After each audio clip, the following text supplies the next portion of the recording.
Research in a university is fundamentally arranged around disciplines. But that's not how we encounter the world. We encounter the world in tough questions. People say, how do you solve the problem that? And those problems will not respect the disciplinary boundaries that we drew in the university years and years ago. So Convergent Science says, let's start with a question and not with a discipline. And then let's take the question, break it down into pieces, and ask who needs to be at the table to solve it. And so it is by its nature interdisciplinary work. But we don't start by saying, let's do something interdisciplinary. We say, let's solve this problem, and the disciplines that are necessary will come to work with us on that. My name is Chris Clemens. I'm a professor of astronomy here at the University of North Carolina.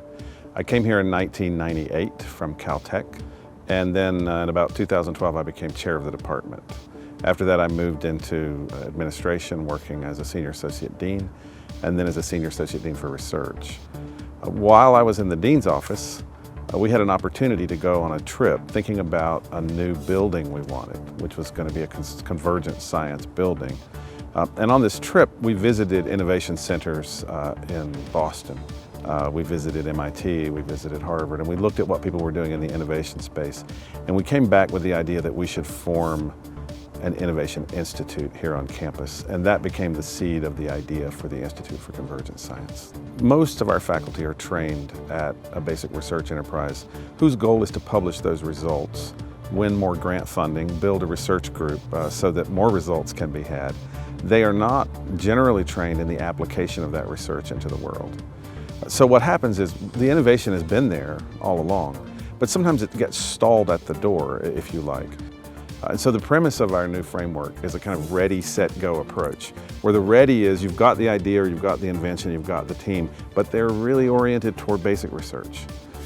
Set is you take some piece of that team or you spin something out and build a new team around the development of the idea into something that's much closer to the applied marketplace. So it moves from very basic lab research to close to being able to do commercial work with it.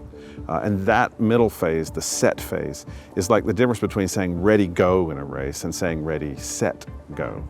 The first projects that we're looking at in the three-lane framework involve the filtration of water, really using a resin to take PFAS or Gen X out of water. And the state has in fact just funded a project to try to commercialize that from our labs at UNC. If we're in the top 5 or 10 research universities, then the raw material for innovation is already here.